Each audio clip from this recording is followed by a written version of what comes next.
Hello and welcome. My name's James Whitcomb. I'm the candidate coach, and thank you very much for joining me today for our Job Seeker Masterclass. This is our most comprehensive workshop that you're attending today. And in this workshop, we're going to touch on all the key things that you need to do when you're looking for work. So, in some of our other workshops, we focus just on resumes or just on cover letters. We run workshops focused purely on interviews and purely on how to give great answers to interview questions. But in today's workshop, we're going to be touching on all of the topics. We're going to be going from the start to the finish of the interview process, and we're going to finish with how you can negotiate a better salary offer. So thank you very much for joining me. It's great to have you with me today. I hope you learned something from today's session. Now, if you've been looking for work for some time, it can be quite easy to, feel quite disheartened throughout the whole process.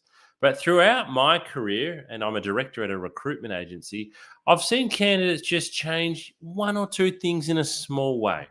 And that has made all of the difference. So throughout today's session, don't think that you need to go away and change every single part of what you're doing when you're looking for work. Maybe aim to go away with two or three key takeaways. What are the two or three things that you can take away from today's workshop to go and help you improve your chances of landing a job? Because whether you've been looking for a job for 5 minutes, 5 days, or 5 months, it's always competitive. It is always really competitive. You might have heard recently in the media, reports around the fact that unemployment is low. And that is correct. Unemployment is low. However, regardless of whether unemployment is low or unemployment is high, it is still really competitive when you are looking for work. It is still a really competitive process. And so if you can learn a couple of tips, then that's going to help you on your job seeking journey. All righty, let's get stuck into it. Just before we kick off with a little bit of workshop housekeeping, because I am broadcasting to you live today, if I do drop off the line for any reason, it doesn't happen very often, but maybe once or twice a year when I'm running a workshop, the Wi-Fi drops out or we have a power outage. If something like that happens today, please hang on the line and just wait for me to rejoin. Take lots of notes. As we're going along today and you hear something, perhaps for the first time, I'd really encourage you to make a note of it. And the way you hear something for the first time and the way you receive that message is really powerful. When you hear it for a second or a third time, you can often hear it in a slightly different way. So take notes today and take a note of how something made you feel or your response to it the first time. You can also watch a replay of today's workshop. It will be uploaded to our YouTube channel and you can watch it pretty much instantly from the conclusion of today's seminar. Now, as your presenter today, I do have my presentation screen over here on the right. So if I do look like I'm looking over there a little bit today and reading some of the content or glancing over there, that's because that's where my presentation screen is. Alrighty, so today, what are we going to learn? What am I hoping that you're going to get out of today's session? Well, today we're going to learn the following things. What you need to know before you begin your job search. We're going to look at the importance of mindset and attitude during the recruitment process and how this can have a profound impact. How an effective elevator pitch can make a big difference. We're also going to look at how to get started on creating a great resume. We'll follow that up with cover letters, why they still matter, and how you can nail it. How can you go and nail your cover letter? How to effectively call a recruiter about a job. Interview preparation. We'll spend a fair bit of time today on interview preparation, video interview preparation, and how you can give great answers to interview questions. We'll talk about effective communication throughout the recruitment process, and we'll conclude with salary negotiations. Alrighty, a little bit about me, your presenter, James Whitcomb, before we kick things off. Who am I? What's my background? And I guess why am I presenting to you today? Well, to begin with, I'm a director at Smart Recruitment. We're an award-winning recruitment agency and we have offices in Melbourne, Sydney, Brisbane, and Adelaide. I've been in recruitment since 2005. And over that time, conducted well over 3,000 interviews and over 600 group assessments. I think in that time, I've probably read over 100,000 resumes and 50,000 cover letters and placed over 1,000 people into work. And I launched the Candidate Coach, the platform that we're meeting on today, about 2 years ago, because we wanted our platform for you, the job seeker, that was accessible at any time. Not something that you had to dial in, dial out of, not something that you had to go and physically meet someone. So we kind of timed it well with COVID coming along, and we launched the Candidate Coach in December 2019. Alrighty, let's get stuck into our first lesson. What do you need to know before you begin your job search? What do you need to know? Well, first of all, planning will save you time, planning will save you effort, and planning will save you sanity. So I want you to have a think. What type of work do you actually want to do? This is often one of the first opportunities you will have when you're looking for work to actually reassess your career. Now, what a lot of people do is they finish their job for whatever reason as an accountant or as a customer service rep, and they go straight back out and apply for that exact same job. But I'd like to ask you the question, is that the type of work you want? What types of, when you were in your actual job, what were the tasks that you enjoyed the most? And what were the tasks that you enjoyed the least? I'd really encourage you to try to find a job that has those tasks you enjoyed the most. Maybe it's specializing within that field. Maybe it's doing something a little bit different. But this is actually an opportunity for you to do a little bit of an assessment on what you want to do. I'd also encourage you to think, where are your skills and experience going to be most valued? What do I mean by that? Well, put yourself in the shoes of a recruiter. Who would want to hire you the most? Who would want to hire you the quickest? A lot of the time, it is thinking about, okay, these are the skills I've got. Which company or which job is looking for these skills? Particularly if you want to find work quite quickly, think about who would be looking for you rather than what you are looking for. So we've got the chance to reassess, but if we're looking for work quite quickly, let's think about who would be looking for somebody like us. And a lot of the time, it's the competitors of your last employer, or it's within that same industry. So what I really want to tell you to do is to stop applying for roles that you're not interested in. Stop applying for roles you're not skilled for or qualified in. It is so easy on the job boards to go out and apply for 100 jobs in a day. It really, really is. Click apply, click apply, click apply. But all that is doing is probably decreasing your chances, to be honest, of getting a job, because you are wasting your time applying for jobs that you're not qualified, skilled, or interested in. All right, number 2, researching your job market thoroughly will allow you to be a smart and targeted job seeker. What do I mean by researching your market thoroughly? Well, let me ask you a question. How many jobs are advertised at the moment in your industry? If you're looking for a customer service role, there will be thousands. If you're looking for a mechanical engineering job, there might only be one at a time.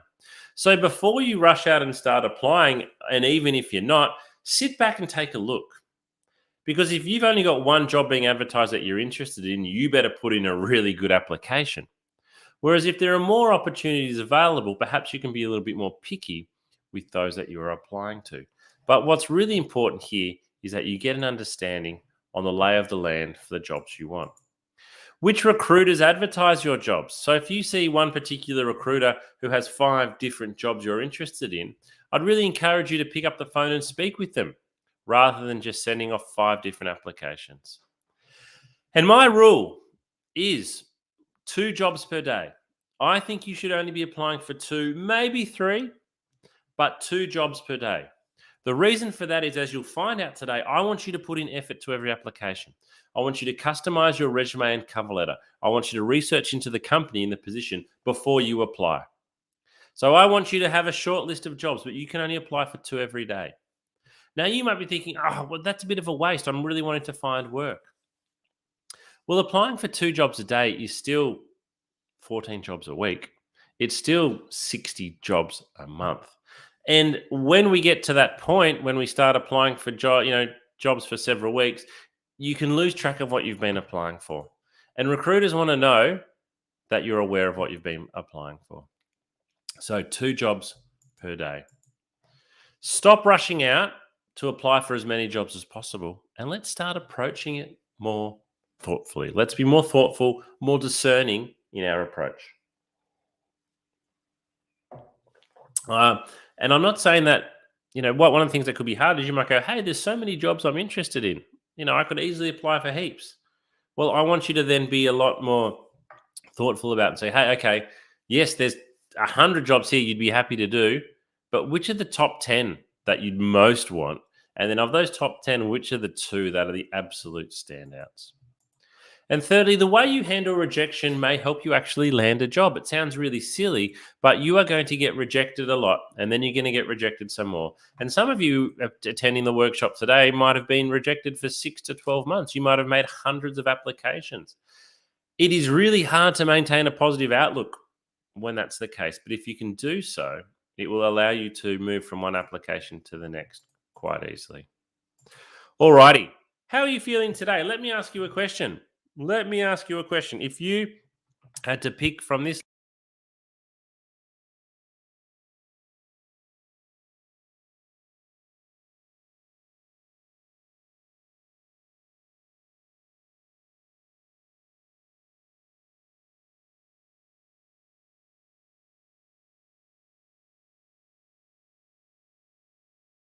question, and there's a bit of a reason behind it, is I want to know, same question again, how do you present yourself as a job seeker?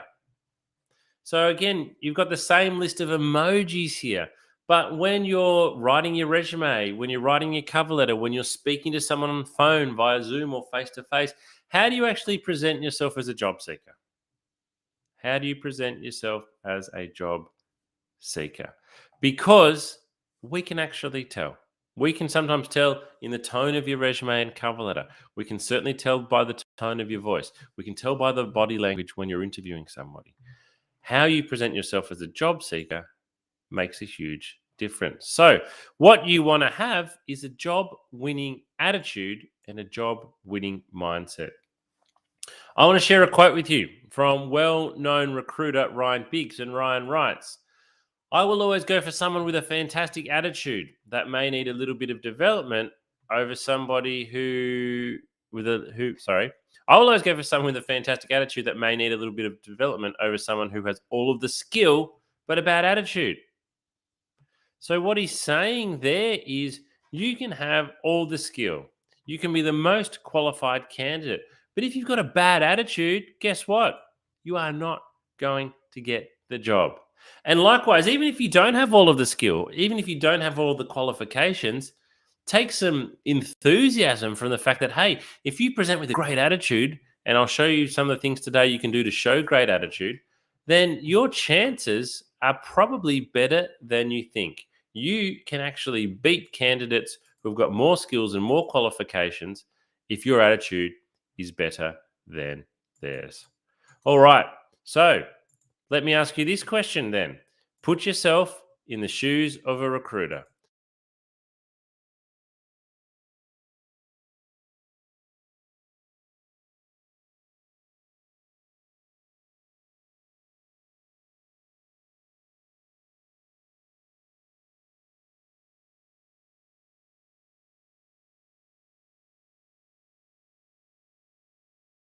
How do we actually show it? Well, first of all, you can choose to be positive. You can actually choose. It's your choice. Before you pick up the telephone, before you walk into a room, you can choose what attitude you are bringing to that room. So before you apply, think, I'm going to be positive. I'm going to put in my best application here today. I'm going to do a really good job. Before a phone interview, just remind yourself, okay, you might have had a really bad day, but just think, okay, I need to take a breath. I need to take a moment, and I need to show the very best version of myself here. I need to show the very best version of myself here, and not, let my bad morning come across on the phone. And certainly before a face-to-face interview, you need to go in and present yourself well presented, well dressed with positive body language. And then think, how do I want to be remembered? You will walk out of the room. You will walk out of the room. When you walk out of the room, what do you hope the person that you've met with remembers about you? Have a think and then think about how you can work that backwards. Follow up with the recruiter. So, a lot of people will send in an application, they'll have a phone call, they'll even have a face to face interview, and then they will wait to hear back from the recruiter and think that's the right thing to do. There's nothing wrong with doing that, but if you want to show positive attitude, follow up. Make a phone call a couple of days, certainly a week later. There's absolutely nothing wrong with that. Show the recruiter that you are really keen on this job, that you're really interested and that you're positive and enthusiastic. So we want to avoid being negative. We want to avoid whinging. We want to avoid complaining. We want to avoid arguing. And we want to avoid being unresponsive. And that final one happens quite a lot. If you've missed a call, call back quickly. If you've got a voicemail, get back in touch quickly. If the recruiter's asked you to send something through, send it through quickly. This is how we can show having a great attitude. All right. I want you to grab a pen and paper. I'm going to give you a moment to do this. Grab a pen and paper or open up a new window on your computer or your notepad on your iPhone.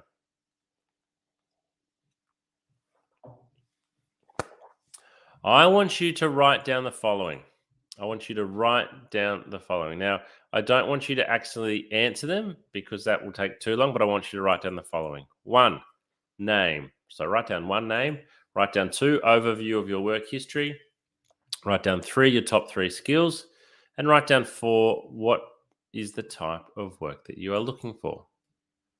So what I'm asking you to do here is create an elevator pitch. Now, some of you might be familiar with an elevator pitch, but for those of you who aren't, an elevator pitch is a brief but persuasive statement. And a brief but it's commonly used in sales, most commonly used in sales. A brief but persuasive speech or statement. So why would we want this when we're looking for work? When might having an elevator pitch come in handy? Well, the most common interview question in the world is tell me a little bit about yourself. And the best answer to tell me a little bit about yourself is your elevator pitch. So, how do we create a really good elevator pitch? So again, it's your name. Straightforward with name. Number 2, it's an overview of your work history. So when I say overview, that's what I mean. It's not a full detailed rundown. We need to go through our whole elevator pitch in about 30 to 60 seconds. So an overview of your work history. Number 3, it's your top 3 skills. Your top 3 skills. Now, this might change a little bit depending on who your audience is. So let's say you're happy to find administration work, but you'd also be happy to find customer service work. And you've potentially done both. So the skills that you might mention here for each one would be different. I'd also encourage you with your top 3 skills to make at least 2 of them what we'd call hard skills. So a lot of people say, I've got good communication, I'm a hard worker, and I'm always on time. Those things are fine, but they're not measurable. Anybody can say them, and they're not hard skills. So if you were going for an administration role, you might say that one of your top 3 skills is your typing speed is 80 words per minute at 95% accuracy. So include at least 2 hard skills, depending on your work and the type of work you're looking for. What is the type of work that you are actually looking for at the moment? So I'm going to show you one that I've prepared earlier. I don't want you to be intimidated by this in any way, though, because as I said, I've been in recruitment since 2005, and I coach people on how to write a really great elevator pitch. So my elevator pitch should be really good. All right, here it is. If I was looking for work at the moment, this would be.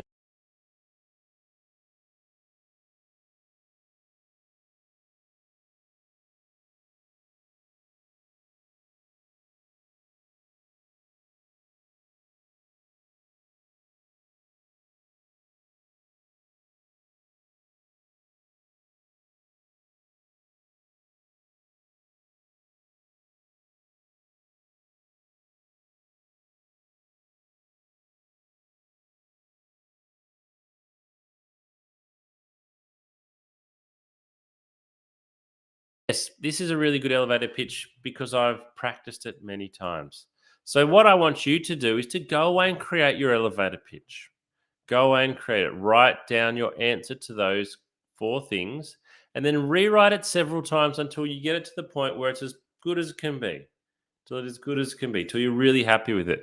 I didn't just create my elevator pitch on the first attempt. I rewrote it several times. Once you've got it to the point that you're really happy with it, I want you to have several copies. I want you to have a copy saved on your phone. I want you to have a copy stuck on the fridge or on the kitchen bench, maybe a copy printed out in your handbag. The reason being, if someone calls you about a job and says, look, just tell me a bit about yourself to start off with, you're going to think, oh, that's my elevator pitch. And then you're going to think, what is it again? And if it's on the kitchen bench in front of you and you've just got to look down, it can get you started and off you go. And then finally use it. You create your elevator pitch so you can use it. It is a great way. It is an absolutely fantastic way, because when we say to candidates, tell me a bit about yourself, a lot of candidates go, would you like to know about my work, or would you like to know about me outside of work, or a bit about myself? I've been working in finance for 7 years. And it is a really friendly question in some ways, and it's a bit of an icebreaker, but don't drop your guard. This is your first opportunity to create a great impression. And if you come with a great first impression and give a really good elevator pitch type answer, the recruiter's impressed very, very quickly. And you're up to this level. Whereas if you have a bad first answer, you're down here. And whether you start down here or whether you start up here, it's much more likely that's where you're going to stay wherever you begin. So begin up here, and it's easier to stay up here. Begin down here in your interview or your first impression, and it's really hard for you to get back up there. Alrighty, I've got a question for you. How long do you think a recruiter spends reading your resume? How long? You have spent hours, days, weeks, months, years. Some people's resumes have evolved over time. It might have started 10 years ago, 15 years ago, and then you add each job to your resume. So it's kind of become this document that you work on all the time. You've spent a lot of time on it. How long do you actually think recruiters spend reading your resume? Well, I'm going to give you the answer right now. 7 seconds.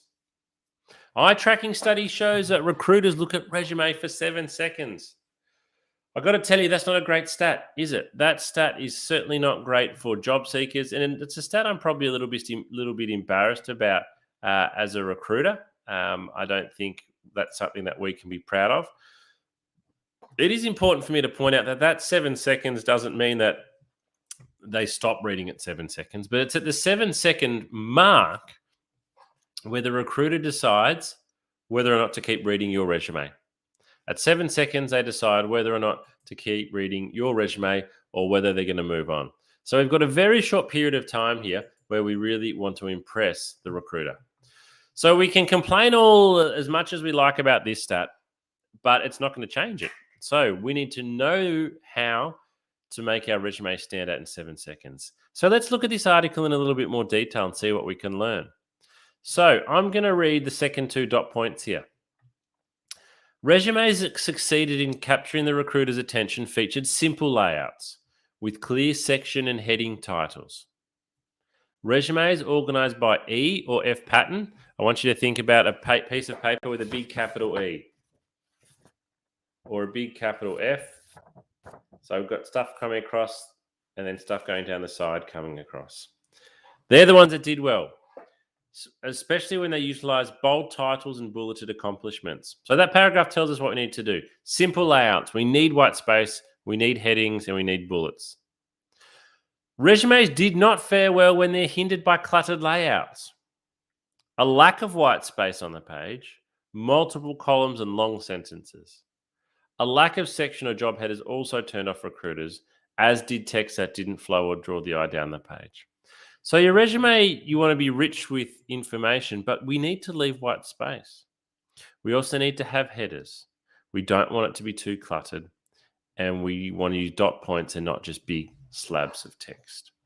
So it's not a great stat, but we can all learn something from it. Okay, I'm going to give you a little bit of an insight into effective resume writing. Today, we're not going to go through a whole resume from start to finish. That's a separate workshop that we run. Keep your eye out for that one. But I'm going to show you how you can get started on it. So first of all, what is your resume? Well, your resume is a factual account of your employment and study history. So when we say factual because it has dates, it has times, it has locations, it has job titles, it has other people's names, it has educational qualifications and educational institutions. So it's basically a whole bunch of facts. But it also needs to highlight your skills and abilities, and it needs to sell you. It needs to sell you. This is my biggest coaching point on resumes, and probably my biggest coaching point overall, is that your resume is a sales document. It needs to promote you. I want you to imagine a billboard. That billboard is trying to sell something. They point out the best features. Your resume is the same. Your resume needs to sell you. It needs to promote you. It needs to say to an employer, look at me, buy me. It needs to have the very best aspects of you on it. Now, recently, my brother sold his property, and they spent a lot of time, getting ready for the sale of the property, and they had a professional photographer came in. And when I looked at the photos of his property, I thought, wow, look at that photo. The photographer has done an amazing job here in capturing the property at its absolute best, showing that, using the camera in the perfect position to capture it at its best. So the photographer didn't do anything false there. There was no lies, there was no trickery, but he took photos from the best positions to really highlight and sell the property. That's what your resume needs to do. Your resume needs to highlight your best skills and your best experience, your best achievement, and your best education. It needs to promote how good you are. It needs to show the very best parts of you, not the worst, the very best parts of you in a way that is easy, as we've seen. It needs to be easy for somebody to see. So my question is, I want you to have a think about it. Does your resume sell you? Do you think your resume is selling you at the moment? Or is your resume a very boring, dry academic document in chronological order that is just a history of what you've done? So, what I want to show you now, again, we can't go through a whole resume today because that would take us nearly the whole workshop, but I want to show you how you can sell your experience, because I think selling your experience, and in particular your achievements, which is what we're going to look at now, is the very best way. This is the very best way for you to sell yourself. So I met with this candidate. So I'm going to share a story with you now of a candidate I met a number of years ago when I was recruiting for a sales role. Now, this candidate got through to interview because she'd been working in sales for a number of years. And that was the main reason why she got through. But this is how she described her experience on her resume. So she was a sales representative from August 2013 to July 2016. So a month short of 3 years. She was a salesperson for the company for 3 years. She sold goods and traveled to meet customers and keep them happy. That's how she described her job on her resume. Now, as a sales recruiter, if you've done 3 years as a sales rep, I'll give you a call, because I know that, that's a good tenure. A lot of people don't last very long in sales. But when I sat down and I met with this candidate, she told me what she'd really done, I was completely blown away. Even though she was a salesperson, she had massively undersold herself on her resume. So I worked with her, and this is what we changed her resume to. So this is the before, and this is the after. So same person, same job. This is it described in a better way. So what you'll see, first of all, we've got 2 bold headings. So we've separated responsibilities from achievements. We've got lots of dot points, short sentences that are easy to read. Now, I've used 9 dot points for responsibilities here. In 2022, that's probably going to be too many. I would probably go more with 6 or 7. But we've separated responsibilities from achievements. Now, I won't read through all those responsibilities. You can cast your eye down there now. But what I really like about this is, by reading the way we've put these responsibilities, it's easy to get an understanding of exactly what she did. Things like this third last dot point here: attend at least 3 new business appointments per day. Salespeople often attend business appointments, but what I really like here is we've used the number 3 per day. 15 per week. That means 60 per month. I've got a really good understanding there of how many appointments she went to. Whereas if she just attends new business appointments, I don't know whether you're doing one an hour, one a day, one a week, one a month, one a quarter. But it's the achievements part here where we really sell ourselves, where we really sell our experience is under the achievements. So this person had been salesperson of the year in 2014, exceeding their sales budget by 21%. Now, you're not going to believe this, but for being salesperson of the year in 2014, this candidate was given a brand new car. She was given a brand new car for being salesperson of the year. She's the only person that I've interviewed has told me that they have won a car for being a salesperson. That is how good she was at selling. Now, on her previous version of her resume, though, she didn't have this listed. And she's got her other achievements listed there. But the point is, if you don't have it on your resume, the recruiter will never know. You've got to sell yourself. You have got to sell yourself. Now, you might be sitting there thinking, James, look, it's all well and good for sales. Sales, for example, we've got targets, we've got achievements. I've only worked in customer service, so maybe I've only worked in a library. So if you're struggling to think of achievements, let me ask you a question. What were you doing when you ended the job? What tasks, what responsibilities, what duties did you have when you ended the job that you didn't have when you started? Because if you've been asked to do extra duties and responsibilities, you could list them as an achievement. Maybe you've been asked to help train and onboard people. List that as an achievement. Maybe you've been given the keys to lock up the library at the end of the day. You're able to put the security alarm on and do those types of things. If you weren't doing those at the start and you're doing those now, there's an achievement. Maybe all you can think of is, hey, I often get asked to cover people's shifts. Put that down. Put down at least 2 or 3 things.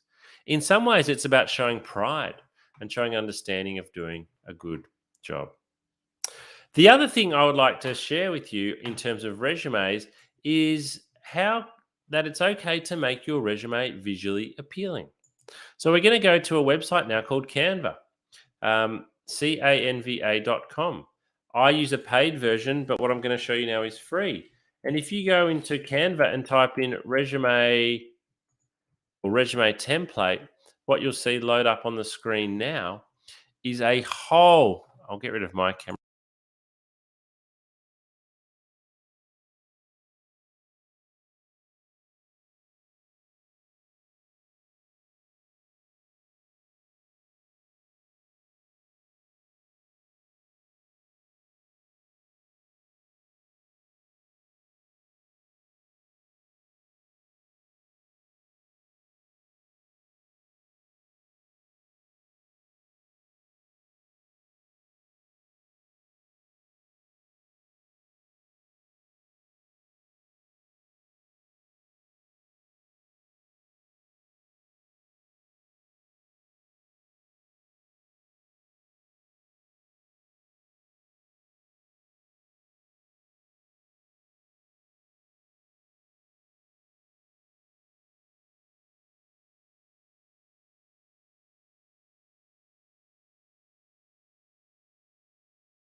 canva.com. canva.com.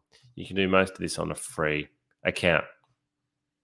All right. So my summary for you for resumes is sell your skills, sell your achievements and your experience, but your achievements are the main one. Sell, sell, sell, sell, sell. Make your resume easy to read. And this can be really hard because for a lot of people, we're thinking, oh, how do we cram, so much in? I've got so much that I want to get onto my resume. But you don't need to get everything onto your resume. Less is more, and it's the recruiter's role, to ask questions about, filling in the gaps. It should be it should be visually appealing, and it's okay to be bold. Okay, it's okay to be bold and use something like Canva, and it must be tailored for every job. This is so important. All right, this is so important. If you apply for 5 jobs a week, even if they are all the same job title, let's say customer service for argument's sake, they are still for different organizations. The jobs are still slightly different. You can only list 6 dot points, and 2 achievements. Make sure you are listing the things that are relevant to the job. Read the advertisement. What they are asking for in the first 2 or 3 dot points in particular is really important. Make sure you have that on your resume. Make sure you have that on your resume. Alrighty. We're going to move now from resumes to cover letters. Cover letters. And I've got a question for you. I want you to answer this in your mind. Are you submitting a cover letter with every application? Because some recruiters read cover letters before they read the resume. Now, a lot of people enjoy saying, hey, cover letters are dead. I've been hearing the phrase cover letters are dead since I joined recruitment in 2005. Guess what? Cover letters are not dead. They never died. They're still here. At Smart Recruitment, like most places, you can still submit one with every single application. People hate writing cover letters. Not all recruiters read them. I'll be honest there, not everybody reads them. But some recruiters will read them first. Your problem is you don't know who you're sending your resume to.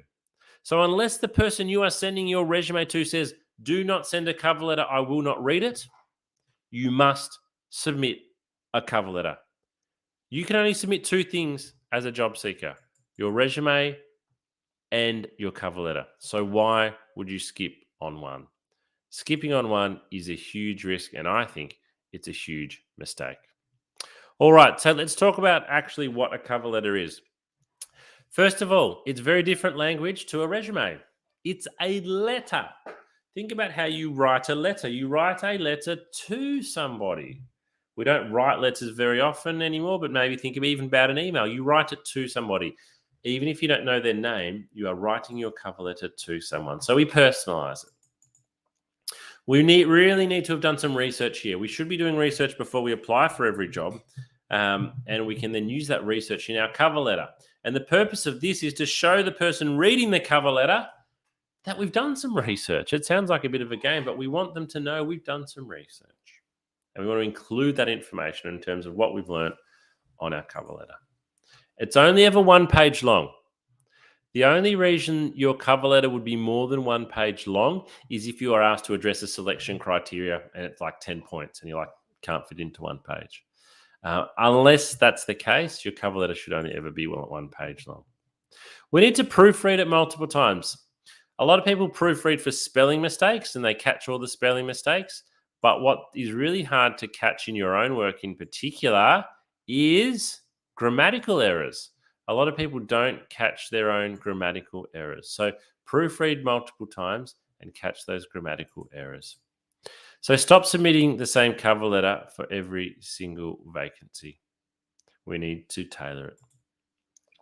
All right. I'm going to show you what a good cover letter looks like. This is a great template that you can go away and copy and paste.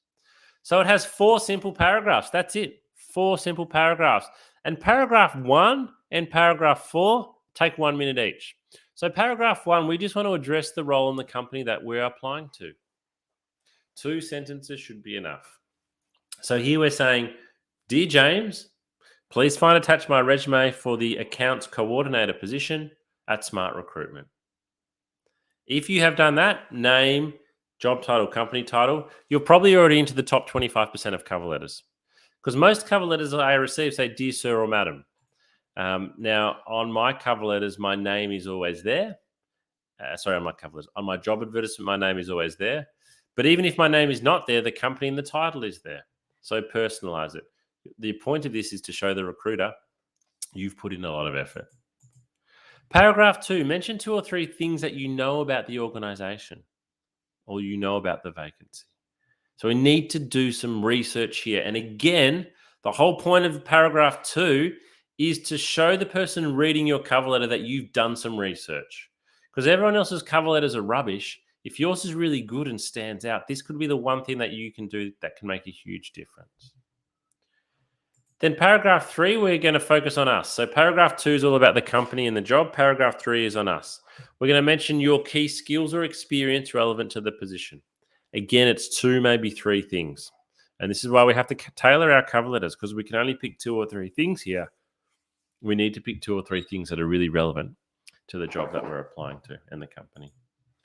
Paragraph 4 is a brief sign off. Thanks very much for reading my cover letter. I hope to hear back from you soon. So I'll give you a moment to take a screenshot of that.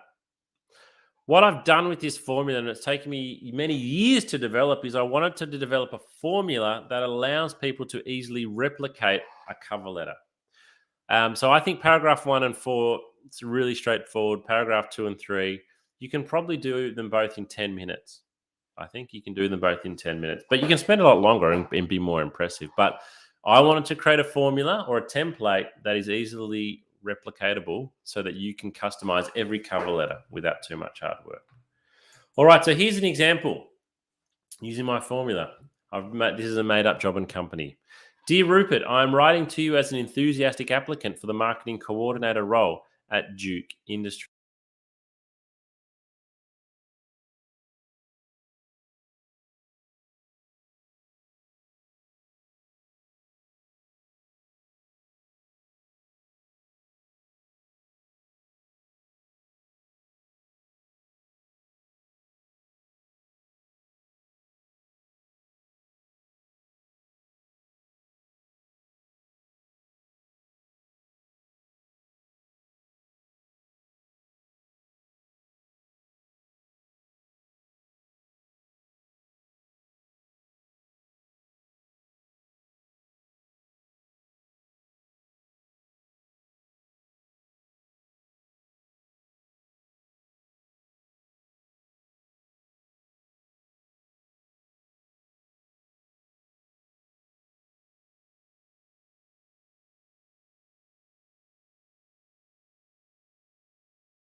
Paragraph 1, up the top here, name, company name, job title. Paragraph 2, we're talking about what we've learned on the company.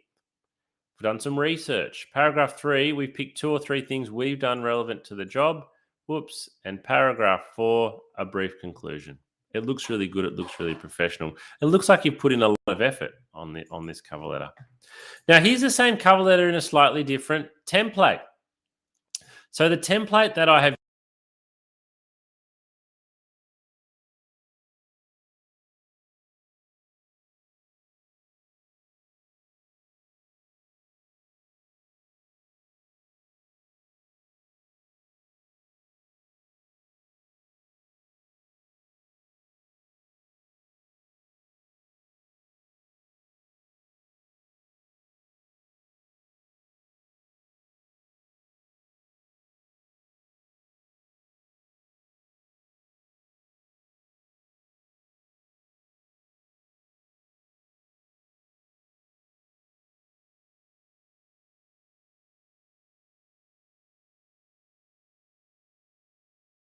own personal brand.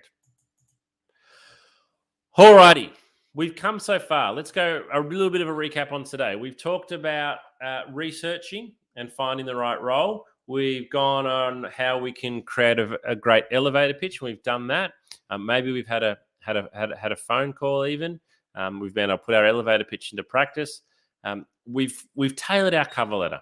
So you've found those 2 jobs that you're going to apply for. You've done some research. You've tailored your cover letter to the job. You've created your awesome cover letter as well, and you've tailored that. So you've done a lot of work so far. You've clicked apply and you've sent your resume off. Now what? Now what are you doing? Tomorrow, what are you doing? What's happening with this application? What do you need to do? It's been 1 day now. It's been 2 days. It's been 3. It's been 5. You haven't heard. What should you do? Well, I think you should pick up the phone and make a call. Pick up the phone and make a call within 24 hours of applying. I know what you're thinking. Are you mad, James? Picking up the phone and calling somebody about a job they've got advertising is really scary. It can be really intimidating. But I'm not mad, and you need to be brave. Particularly if you've been looking for work for some time, I would really encourage you to make a well planned and organized phone call. And I'm going to show you how to do it. I want you to consider the following scenario.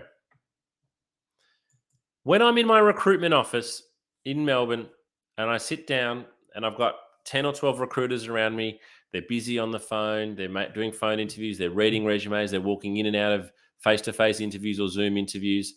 They've got lots of resumes to read. If the phone rings and they pick it up and say hello, and it's you on the phone, even though they've got 100 resumes to read, guess what? We're speaking with you now. And if you sound organized and if you've got some really good questions, I might bring up your resume while we're speaking. So I'm not looking at those 100 resumes anymore. I'm looking at your resume. And what you're actually doing here is, if you think everyone's getting 7 seconds of resume exposure, but if you can speak to the person on the phone, you might get 3 minutes, 5 minutes, 20 minutes. You are significantly increasing your exposure. Now, exposure doesn't mean you're going to get a job interview or get a job. What it's going to mean, though, is you get a lot more consideration. And it also means that assumptions or incorrect assumptions might not be made. So I'm not mad, and I'd really encourage you to be brave. But what we cannot do is make a bad phone call, because our exposure then will have a bad outcome. So this is what we need to do. How do we effectively call up a recruiter about a job? So first of all, we need to know the name of the person we're wanting to speak to. And we need to expect them to answer the phone. This sounds really silly, but a lot of people say, I never can get a recruiter on the phone. And when they do answer, the candidate's like, sound organized. Think about your first impression. If they don't answer the phone, the first call, leave a voicemail. What I would then encourage you to do is to continue to call back once or twice a day, but only ever leave one voicemail. Only ever leave one voicemail. Ideally, you're just hoping to catch them when they're sitting at the desk and they pick up the phone. Number 2, we need everything printed out in front of us. So we want resume, cover letter, job advertisement, elevator pitch. We want it all laid out in front of us. The reason being is you're going to feel nervous. And when the recruiter asks you a question and you're not really sure, if you can just look down and you can see your elevator pitch, or you can see some of your skills written on your resume, it's really going to help you. You want to be familiar with the position, familiar with the advertisement. You need to have done your research. So we've talked about this with your resume and your cover letter. You need to have done your research, okay? And you want to have those notes in front of you as well. You want to be clear to the recruiter with which role you're referring to. Some recruiters might be sitting over 50 different vacancies, from recruiting a CEO to a marketing manager to a sales operations person to a data analyst to a chemical engineer to a mechanical engineer, a Java programmer, a nurse. Could be recruiting all these jobs. So you need to let the recruiter know early on, I'm calling up to discuss the occupational safety vacancy. Let them know early on. Now, this is the most important point. Have 2 or 3 questions prepared and written down in front of you and practice them before you call. Actually, I'm going to change that. I'd say have 5 questions written down, just in case 2 or 3 of them get answered and you don't get to ask them. The purpose of these questions, though, is to do 2 things. 1, to help you show off, sell yourself, but 2, to show you've done a lot of research. So go onto the company website, go onto their careers page, go onto their social media, look through the annual report, write down 5 questions. And so when you're on the phone and you call up and the recruiter says, hello, it's James speaking, you can say, hi, James, I've just applied for the occupational safety role. I've got a couple of questions. Do you mind me asking? And the recruiter will probably say, sure, what are your questions? Now, if you ask a couple of great questions here, I guarantee you the recruiter is going to go, oh, that's a really good question. They're thinking, this candidate's done their research. I'd actually know the answer. This candidate's really done some research into the job and the position. They then start thinking of you very, very differently. They start thinking of you very highly, very quickly, just because you've asked a couple of well prepared questions. Keep the call brief, but be prepared that it could go for longer. It might go into a full phone interview, or that you might catch the recruiter when they've literally got another appointment in 2 minutes' time. And finally, if you're not feeling confident, then practice. Like with interviewing, practice makes perfect. Practice makes perfect. I think, as the candidate coach, this is the biggest difference that you can make if you're struggling to get to interview stage, is to call up effectively in a prepared way and ask a couple of great questions. Give it a go. You'll need some patience. You'll need some persistence. It might take a lot of calls to get through, but I guarantee you, if you do, and if you ask a couple of good questions, you will increase your chances of getting to interview. So, what's with all the research? I'm asking you to do a lot of research at the moment. I want to share a quote with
of your application.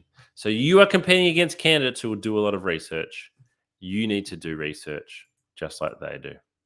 So, when do we research? Well, even before applying, we need to go to organizational websites, careers pages, Google the organizations. But for bonus points, see if you can find something in the news. See if you can find something that's topical, particularly if it's a really large organization. You might be able to find something that's really topical on them at the moment. I am always impressed when a candidate can tell me something or ask me something about the company I'm recruiting for that I don't know. And then let's research the position. So we really need to read and understand the job advertisement. And if we've been asked for an interview, ask for the position description and read and understand that. Try to understand where the position fits into the structure of the organization and how it adds value. This will really help you stand out. All right. Let's talk about interviews now. So let's take a moment again to pause. Let's go back to the start. We've done the research to find the jobs. We've applied for 2 jobs per day. We're tailoring our resume and our cover letter before each application. We've followed up with a phone call, and guess what? That phone call has turned into being invited in for an interview. So again, it's building blocks here. It's going through the process, but it can feel like a lot of work, and we're only at the interview stage. So we need to keep going. So how are we going to present ourselves at interview? Here's my emoji board again. You probably know the answer by now, but we need to present the very best version of ourselves when we're going to interview. So we don't want to turn up for interview and show ourselves at 50%. We don't want to turn up for interview and go, even if we're feeling rubbish, we've had a bad morning, we've had a fight with our partner, we're upset about something, we've got to leave that all behind just while we're in the interview room. Because if you show yourself at 50%, you're not going to get the job. And the recruiter can only base their decision on you at 50%. But if you can show yourself as close to 100% as possible, then you are giving yourself the best chance of getting the job. So, how do we actually present the very best version of ourselves? Well, first of all, practice is absolutely key here. Practice, practice, practice, because that helps to give you confidence. We need to mentally prepare for what is going to happen. We need to tell ourselves that we're going to get nervous and that getting nervous is okay. And we need to give ourselves plenty of time. Give ourselves plenty of time. The one thing that ruins everybody's plans when it comes to performing well at interview is running late or running just on time, and it will stress you out big time. Dealing with nerves and anxiety at interview. This is a really big one. So I'm actually going to share a little video with you here from a workplace psychologist on how you can deal with nerves and anxiety at interview.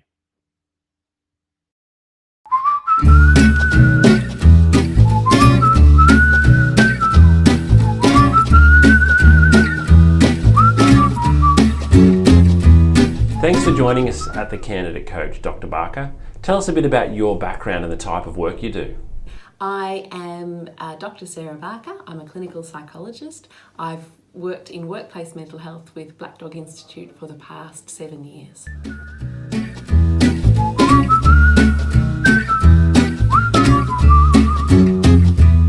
Dr. Barker, why is it common to feel nerves when going for a job interview? We commonly feel nervous, and I would say most people feel nervous when going for a job interview because we feel a lot depends on it and that we're going to be evaluated as well. So nerves are a very, very common response. It's really important to remember that the person who's doing the recruiting also feels nervous as well, because they want to get the right person, and they're also aware that they're expecting people to come in feeling nervous as well. They know that that's a common human experience.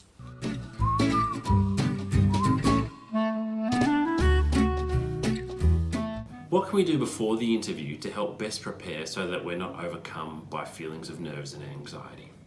To best prepare ourselves to avoid some of those feelings of anxiety and nerves before an interview, firstly is to accept, I think, that they're going to be there.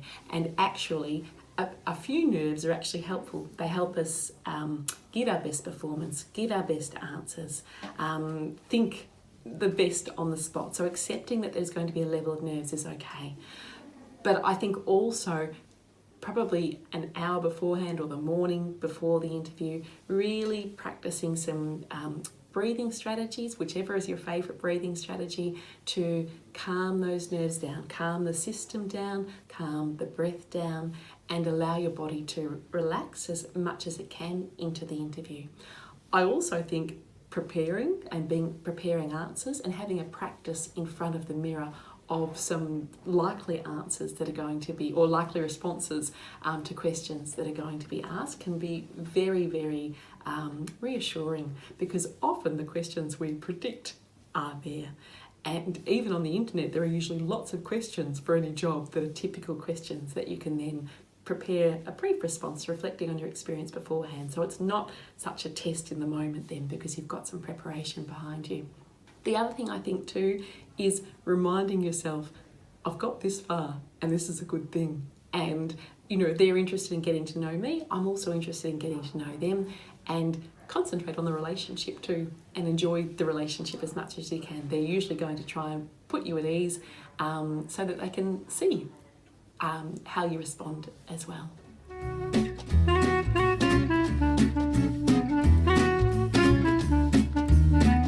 And what can we do during the interview if we feel a bout of nerves or anxiety coming on? It's very common for us to suddenly feel overwhelmed in the moment in an interview. If that happens, take some deep breaths. It's okay to buy some time. It's okay. And also, when we take deep breaths in an interview, it's only usually us that notice. Okay, so taking some deep breaths can really be helpful. And even saying to the interviewer, could I just take a moment here just to pause and gather my thoughts, and then just breathe. Okay, and then when you're ready, come back and say, I'm ready to continue on. And that's a fine way to manage nerves during an interview.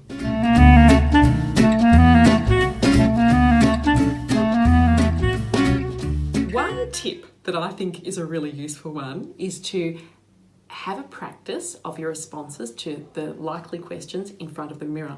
Something you might notice is that the questions you're feeling more confident about, you'll smile more, you'll be more relaxed, you'll, strut your stuff a little bit as you respond.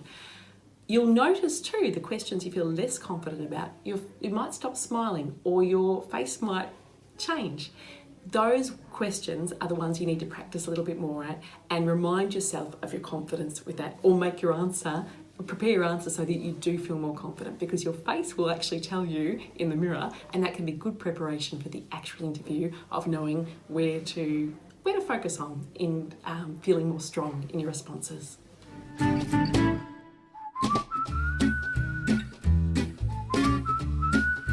In summary, nerves and anxiety for interviews can be partially managed and avoided by preparing beforehand, using our breathing exercises and techniques to reduce stress so we're going in feeling calmer, and also during the interview by practicing those same skills. Often when we're nervous, we stop breathing or we breathe very shallowly. So if we start noticing ourselves doing that, really being conscious of our breath and paying attention to it and allowing that to carry us through.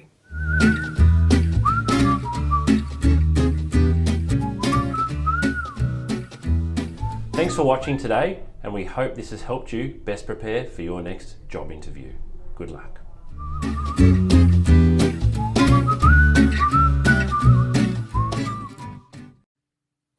Alrighty, hopefully that video from Dr. Sarah Barker and those tips can be really practical if you really do struggle.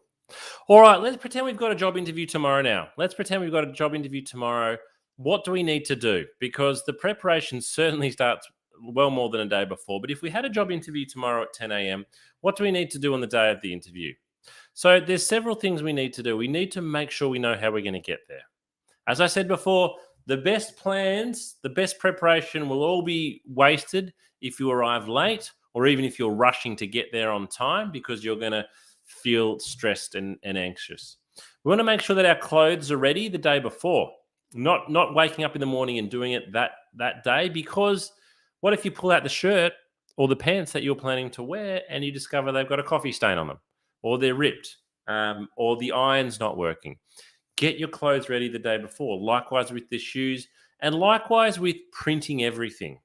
Again, if you've been asked to bring something along that you need to print out, get it done the day before and do any assessments that you need to do as well. So if you've been asked to do a test, do it a day or two before and have a practice. Have a practice of your interview answers. So the aim here really is that when you go to bed the night before your interview, everything's ready. It's going to be hard for you to have a good night's sleep probably the night before the interview. But if you're lying there thinking, I've got to find my shirt, I've got to find my dress pants, I've got to polish my shoes. Actually, where's the shoe polish? You're not going to be able to settle. At least if you do it all the day before, you can hopefully give yourself the best chance of having a good night's sleep and you are prepared. All right, beep, beep, beep. The alarm's gone off. It's the morning of the interview. You probably haven't had a great sleep, but you're up now. What do we need to do that day? Well, really important is that we need to actually start off by having breakfast. You need a full stomach to give you energy, to get your blood sugar levels going. You also need to have a full stomach because sometimes when I interview people in the morning, if they skipped breakfast, I can smell it on their breath, which is really unpleasant. We need to shower, shave, we're brushing our teeth, we're fresh and clean. We want to avoid strong odors. If you are a smoker, try to avoid smoking. However, I would rather you have a cigarette than be really struggling with your nerves. Sorry, not your nerves, with your shaking. Give yourself plenty of time. Take an umbrella, take mints, those types of things, and get to the location 30 to 40 minutes early. But don't arrive at reception. Don't rock up to reception 40 minutes before your interview. Maybe wait downstairs or in your car and arrive at reception 5 to 10 minutes before. Now, take to the interview. We need to take with us a compendium. So there's a photo of a compendium on the screen there now. You can buy one of these from Officeworks or your local news agency for $20 or $30. And by taking this along, you look really professional. Looks professional having this under your arm. I always take a compendium to any business meeting I have. I also take a compendium to any interview. But as well as looking good, it has a practical application. So everything listed below there, you should have in your resume. We want copies of our resume, cover letter, and elevator pitch, just in case. We want some questions written down, a bit like when we're making the call. Let's take some questions we can ask, and yes, you can do this. We want a copy of the ad.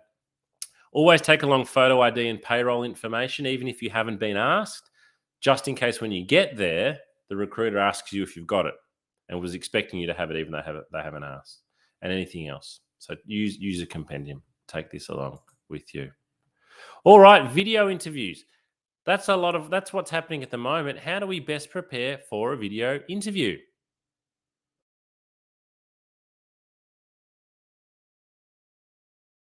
Hi job seekers, James here from the Candidate Coach.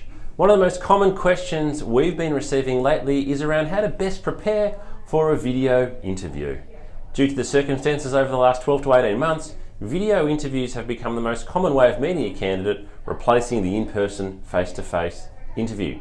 So here are my top tips for what you need to do to make sure you are best prepared and presenting yourself as well as you possibly can when your interview is over video. So there's four main things that you really need to consider. The first thing is camera height. This is the biggest mistake that a lot of people make, is getting the height of their camera wrong. If you've got a laptop, for example, that is sitting on a desk, you need to lift it up. The camera should always be at eye height. You want to imagine the lens of a camera is the eyeball of a person. So if you are looking down at your laptop or your phone, it's going to look back up your nose. So keep the camera positioned at eye height. One of the great ways to do that is to buy a tripod, something like this. So if you don't have a tripod, it's well worth going out and spending the money. Here's another one that I've got here. This one in particular I find to be really, really good. These have both got lights which help, but this one here, you can adjust it to a full standing height if you like. And it's available for not much money from a retail store. The second thing that is really important is the lighting. So having the light shining on your face. You don't want to have light shining from behind you because that creates a lot of glare. So have the light shining on your face, sit with a window facing you so that you are looking nice and clear on camera. The third thing is audio. You need to be in a nice quiet space so your voice comes across clearly, so that you don't have to yell, so that the sound is not distorted. If you are using a laptop, make sure you check about the sound direction. Some microphones only record from directly in front, and if you tilt your head sideways, the audio quality can go down quite significantly. And the fourth thing is, remember to show some personality with video interviewing. A lot of people speak to a camera in a different way that they speak to a person. So again, look at the lens of the camera and imagine you're speaking to a person. Smile. Talk with your hands if that's what you do, but don't look around the room. If you're nervous, don't look down at your hands. Look at the camera and give an answer as if you were giving it to a person. This can be challenging, particularly if you are being asked to record answers and there's not actually a person that you are speaking to, but personality definitely comes through on video, so make sure you show yours. And with everything, practice. If you're not sure how you're going to present, or you think, I don't think this is going to work really well, set up your camera, hit record, and just speak to the camera. Talk, see how you look, and practice several times. This is going to be the new norm, or not the new norm, it is the norm for quite some time now, so it's really important that you understand how to best prepare for video interviewing. Good luck.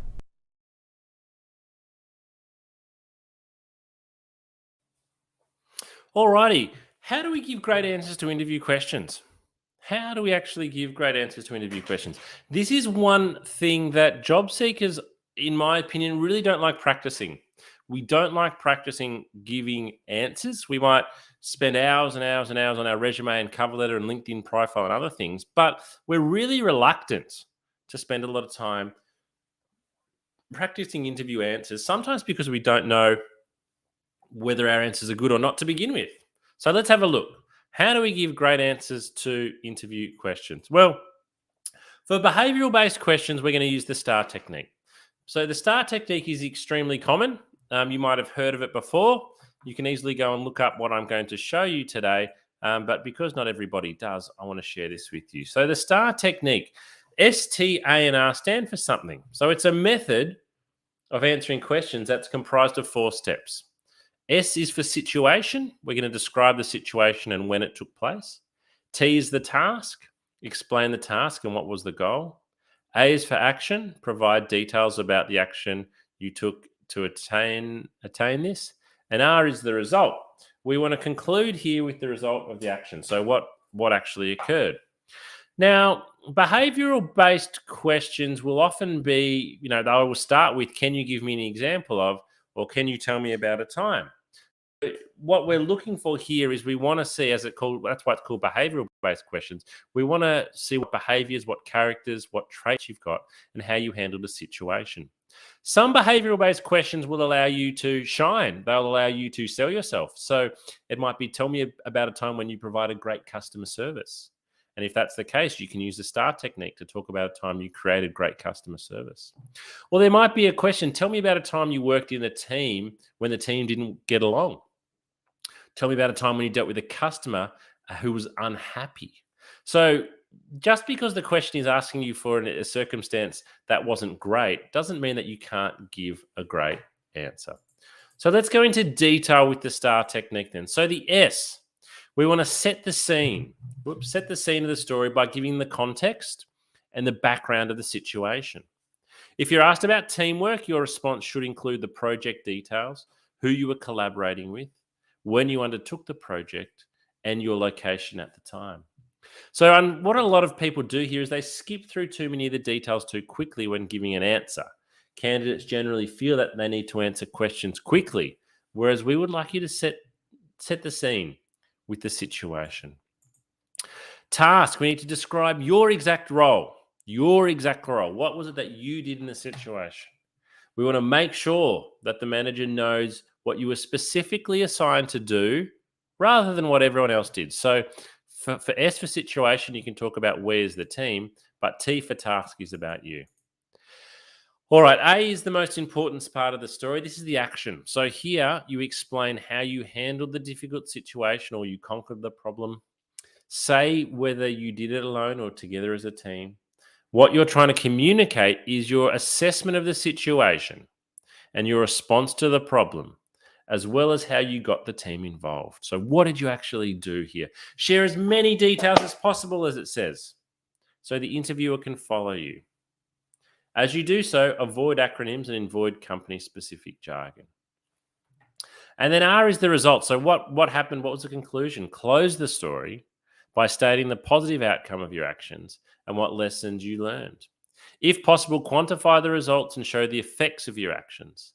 Examples may include a 10% increase in sales, getting repeat business, or saving your team 5 hours of work in a week. So let's have a look at an example here. So this is an example for a nurse going for an interview for a nursing role. And the nurse is asked, describe a time when you handled a difficult situation at work. How did you react? So, situation. In my last as a night nurse, one of my colleagues quit after securing a job with a top private hospital. Though I was managing a ward full of patients, task, I was assigned to this one patient who didn't want to be admitted. He wanted to bolt out of the room. I made myself available. This is the action. I made myself available to the patient, discussed with him the reason he was being admitted, and assured him he would receive 24/7 attention and good care. The patient finally calmed down and agreed to spend the next 3 days under observation. And the result in purple was he was discharged on the 3rd day. And the wife personally thanked me for handling someone she knew to be extremely stubborn and difficult. So S is in red, task is in blue, action is in green, result is in purple. That's how we use the STAR technique. All right, let's say we're out of the interview now. So we don't actually finish with what we're doing in terms of our interview process. I'd really encourage you to email the recruiter, thank them for their time the following day. And if you've been asked to do anything, this is really important. If you have been asked to do anything, you might be asked to send through your reference details. You might be asked to go and complete a test. You might be asked to send through an example of some work. Do it straight away. The clock is ticking. The quicker you do it, the more impressed the recruiter will be. Be responsive. Be responsive here. Alrighty, so we're getting towards the end of today's workshop, but what I want to talk about is how to actually negotiate a higher salary offer. Let's say there's a hypothetical situation. You are hoping for $60,000. $60,000. You've been offered $55,000. So you've got a decision to make here. You've got 3 choices really. Accept the 55, decline the 55, or try to negotiate the 55 up towards 60. So when we're negotiating salary offers, in many ways, what we're really saying is, show me the money. We are wanting more money. We need to be able to ask, though, in the right way. So first of all, before we even ask, we need to do our research and find out, is this a negotiable salary? If you are applying for a job, for example, at a government organization, it's not negotiable. If you are applying for a customer service role in a bank and there's 500 people already doing that job, the salary is not negotiable. So if you try to negotiate a salary that is fixed, you are going to look foolish. We also need to do our research to know what is the market rate for the position. So it is all well and good that we want $60,000, but what are the other jobs paying? Are they paying $60,000? Or is actually $55,000 actually what the market is paying? We need to do our research before we negotiate. We then need to build a case. So we need to show what we are talking about. So what we would do is, first of all, we would always be very grateful. We would say, thank you very much for the offer of $55,000. I enjoyed the interview and I would love to accept this offer. However, I'm really seeking $60,000 and this is why. And what we would answer to the this is why is, I've got more experience than you're looking for. I've got more qualifications. I was paid more than this in my last job. I'm bringing more than what you were asking. So we can't just say, thanks for 55, I want 60. We've got to build a case. We've got to show that we know what we are talking about and why we want that money. And we need to demonstrate why you are worth more than the offered salary. Why are we worth more than that? As I said, maybe on the ad they said we want someone with 2 years experience and you got 4. Maybe you've got a degree and that's not asked for. Maybe you're bringing other things to the job. And finally, we negotiate in a firm but friendly manner. You need to expect that if you come to negotiate a salary offer, it could be retracted. It could be retracted. In my recruitment history, I have had 2 types of people when it comes to companies, when it comes to negotiation. Some companies will say they want to negotiate. No way. We've given them a fair offer. If they don't want to work here, we'll remove that offer. That could happen. I've also got organizations that say they want to negotiate. That's fine. Happy to negotiate. It's all part of the process. The concern is you don't know who you're dealing with. And so you do need to be prepared that an offer can be retracted. And if, the impression sometimes that you can easily give when negotiating a salary offer is that you aren't grateful. Sorry, not that you aren't grateful. Well, you aren't grateful and you're just not sure on the job. Now, if you are still wanting more assistance with your job seeking, can I really encourage you to go to your candidate coaching platform and check out all of these resources that you'll see on your screen there now. We've got video coaching, resume and cover letter templates, interview questions, online practice tests that you can take, checklists, articles, advice for executive candidates, mental health support, more of our live workshops advertised, and this is all available to you for free on your candidate coaching platform. Before I go today, we would love your feedback. We would absolutely love to hear from you. Please, if you can take a moment, whoops, wrong screen there. If you can take a moment,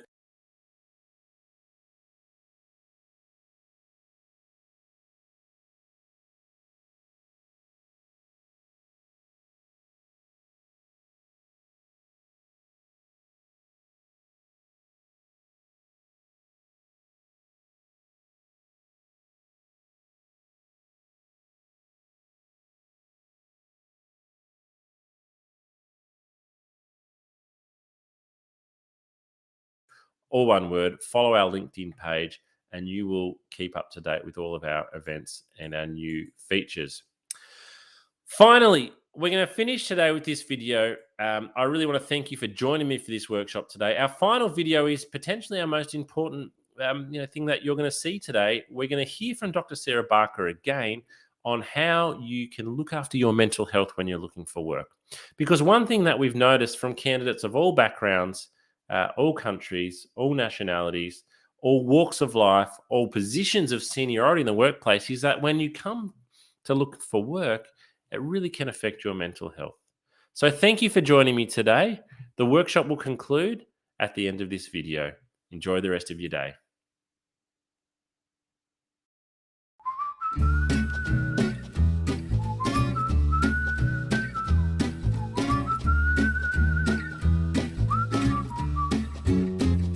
If you're not feeling terrific at the moment and you feel like your mental well-being has taken a little bit of a dip, please remember this is not going to last forever. There's lots you can do to manage your mental health and get back on top of it.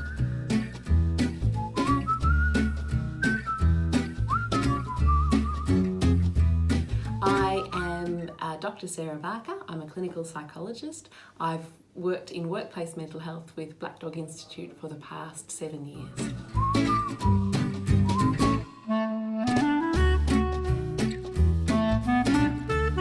I work with a lot of adults and young people, mainly with anxiety, depression, trauma as well, a range of issues, and many who are looking for work and undergoing that process of trying to find employment.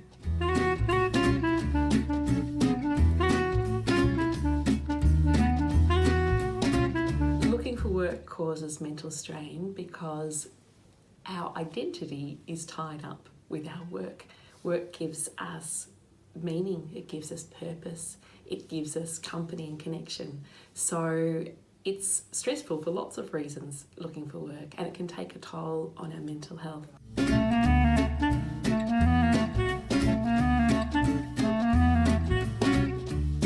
It's really important for us to be aware of the signs that our well-being and our mental health might be dropping. Probably the biggest sign is changes in behaviour. So that might be changes in the way we're thinking or talking to ourselves. We might be saying things like, who would employ me? I'll never get a job. We might be really down on ourselves and really hard and critical on ourselves when normally we're not so hard and critical. We might also, in our relationships, change our behaviour. We might be more snappy or more irritable with people that we love, that normally we might be a little bit irritable sometimes, but not irritable in that way. Losing interest in things that usually sparked us and ignited us and gave us joy. So perhaps usually we like walking the dog and suddenly we start thinking, I can't be bothered walking the dog today. That sort of thing, those changes in behaviour are really significant because they tell us that something's different, and if we're noticing, I suppose, more than one of those and it's affecting the way we feel, and this is over a period of say 2 weeks or longer, then it's a really good idea to have a chat to a GP that you trust, and find out what might be going on, have a discussion and see if there's any physical reasons for that, or if perhaps your mental health and well-being might be able to do with a little bit of extra support, and then the GP can refer you on to see a psychologist, a counsellor, whoever is most appropriate for you.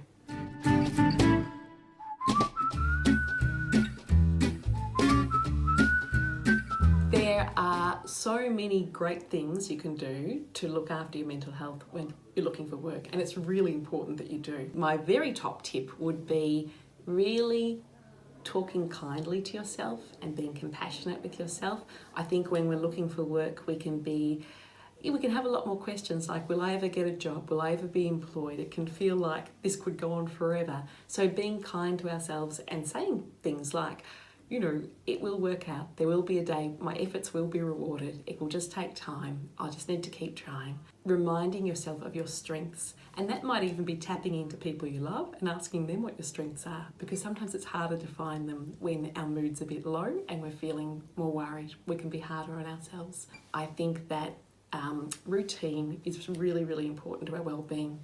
When we're looking for work, we mightn't have such a regular routine because there mightn't be a 9 to 5 start and finish time for a job, or there isn't. So instead, thinking about looking for work as a job in itself can be helpful. Having a start time and a finish time can be really helpful, and some set tasks that you hope to achieve that day.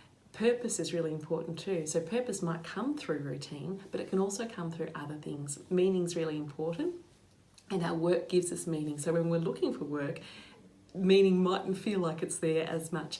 Part of what we can do is infuse those tasks with meaning. So I am doing these things today, I'm looking for work, and that is meaningful in itself because there's an end goal to this. It will be something that's good for me and good for the people that I love as well.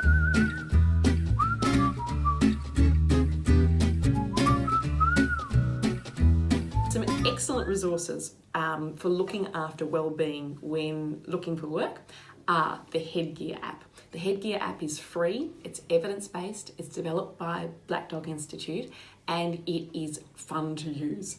It uses mindfulness, so a technique to really help us relax and reduce physiological arousal, which can often occur when we're feeling anxious. It's got a 30-day challenge, which is just short, bite-sized little challenges to extend your well-being and grow your well-being, and that can be really extra important when we're looking for work. There are also some really terrific resources available through the Black Dog Institute. One of them is a beautiful self-care plan that encourages you to think about your top coping tips, the things that personally work best for you, that are positive coping strategies. Another really good resource is through Beyond Blue, and they've got some excellent resources to look after mental health while looking for work, and also when people are recently out of work as well.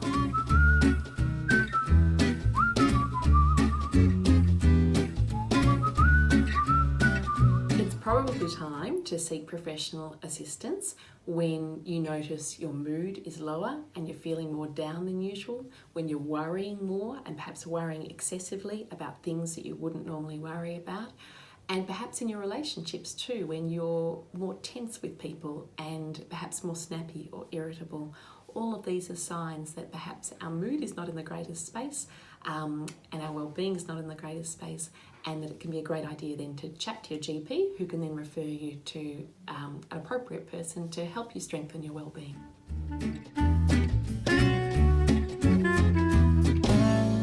It's very common for people to have a dip, but please know that that's not going to last forever, and that there's lots you can do through looking after yourself, but also through getting access to professional support that can really give you a boost again and get you back feeling good as you're looking for work.